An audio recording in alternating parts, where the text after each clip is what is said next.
Welcome back to our channel where we bring you the latest in insurance news and educational content. Today we're going to discuss the 5 key principles of risk management in the insurance industry. These principles are crucial for insurance companies, brokers, actuaries, underwriters, and anyone else involved in the insurance business to know. So, if you're ready to dive into the world of insurance and learn about the 5 key principles of risk management, then let's get started. The first principle is risk identification. This involves identifying and analyzing the various risks that individuals or organizations face in their daily lives and operations. It includes conducting thorough risk assessments to identify potential threats and hazards that could occur. For example, natural disasters like floods, earthquakes, and hurricanes can cause significant damage to property and businesses. Similarly, accidents, injuries, and illnesses can pose risks to individuals and their families. By identifying these risks, we can develop strategies to mitigate their impact and develop insurance products that offer protection against them. To effectively identify risks, it's essential to use various techniques such as brainstorming, interviewing experts, and analyzing historical data. By utilizing these techniques, we can develop a comprehensive list of potential risks that may arise. It's important to note that risk identification is an ongoing process that should be regularly reviewed and updated as new risks may emerge over time. Additionally, different individuals and organizations face unique risks based on their specific circumstances and industries. Therefore, it's crucial to tailor the risk identification process to the particular needs of each case. Overall, risk identification is a critical first step in risk management as it lays the foundation for developing effective risk management strategies. The second principle is risk analysis. Once risks have been identified, the next step is to analyze them to determine the likelihood of occurrence and potential impact.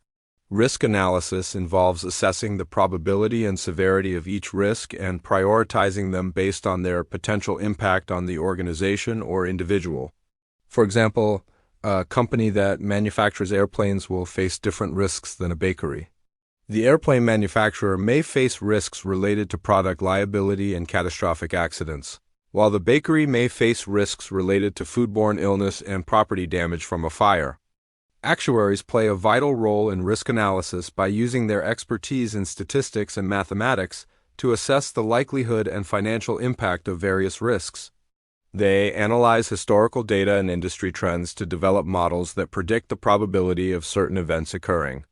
Risk analysis helps prioritize risks based on their likelihood and impact, allowing organizations to focus on the most critical ones. By understanding the probability and severity of risks, organizations and individuals can make informed decisions about how to manage them. This may involve implementing control measures to reduce the likelihood or impact of risks or transferring the risk to another party, such as an insurance company through the purchase of an insurance policy. Overall, risk analysis is an essential step in risk management that provides valuable insights for decision-making and helps prioritize risk management efforts. Moving on to the third principle, which is risk control. Risk control involves implementing measures to minimize the likelihood or impact of identified risks. It includes taking proactive steps to eliminate or reduce the possibility of risks materializing or to lessen their adverse effects. There are several risk control techniques available, including risk avoidance, risk reduction, and risk prevention. Risk avoidance involves refraining from engaging in activities that expose individuals or organizations to potential risks. For example, an individual may choose not to drive in hazardous weather conditions to avoid the risk of getting into an accident. Risk reduction, on the other hand, involves taking steps to lessen the impact of a risk. For example, installing smoke detectors in a home can significantly reduce the risk of damage from a fire. Risk prevention focuses on eliminating the possibility of a risk occurring in the first place. For example, wearing a seat belt while driving reduces the risk of injury in an accident. By implementing risk control measures, individuals and organizations can reduce their vulnerability to risks and create a safer environment. It's important to note that the effectiveness of risk control measures can vary depending on the specific risk and the measures taken. Therefore, it's crucial to regularly evaluate and adjust risk control strategies to ensure they remain effective. The fourth principle is risk financing. Risk financing involves finding ways to pay for the potential losses associated with identified risks. It includes exploring various financial instruments such as insurance policies, bonds, and other financial contracts that can help individuals or organizations transfer the financial burden of risks to other parties. Insurance is the most common form of risk financing, where individuals or organizations pay a premium to transfer the financial risk of a particular event to an insurance company. In exchange, the insurance company agrees to cover the cost of any losses that may occur.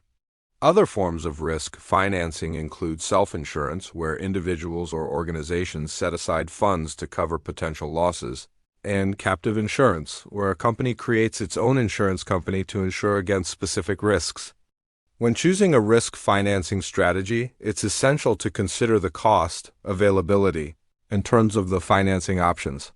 Risk financing is an essential component of risk management as it helps individuals and organizations prepare for potential losses without having to pay out of pocket. By securing appropriate risk financing, they can protect their financial stability and continue operating even if a covered event occurs. The final principle is claims management. Claims management involves establishing procedures for individuals or organizations to follow when they experience a loss covered by an insurance policy. It includes the process of filing a claim, verifying the coverage and extent of damages, and settling the claim promptly and fairly. When a claim is filed, the insurance company investigates the circumstances surrounding the loss and determines the amount of coverage and any applicable deductibles or copayments. Once the claim is approved, the insurance company works with the claimant to settle the claim in a timely manner. Claims management is essential for ensuring that insurance policies provide the intended coverage and that policyholders are satisfied with the claims process. It also plays a vital role in maintaining the financial stability of insurance companies, as effective claims management helps prevent fraudulent claims and ensures that claims are settled fairly. Finally, the fifth principle is continuous monitoring. Continuous monitoring involves regularly reviewing and updating risk management strategies to ensure they remain effective and aligned with the changing needs of the organization or individual. It includes tracking changes in internal and external factors that may affect the identified risks and assessing the adequacy of risk control and financing measures. This may involve conducting periodic risk assessments, monitoring industry trends and best practices, and staying informed about changes in laws and regulations.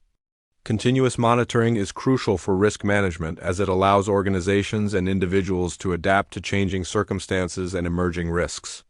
By regularly reviewing and updating risk management strategies, they can ensure that they remain effective and appropriate for their evolving needs.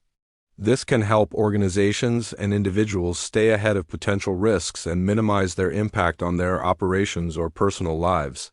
In conclusion, the 5 principles of risk management, risk identification, risk analysis, risk control, risk financing, and claims management and continuous monitoring are essential for individuals and organizations to effectively manage the risks they face.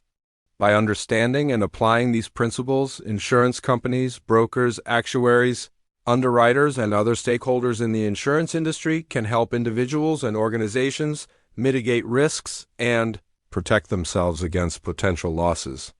If you found this video helpful, please don't forget to like and share it with your friends.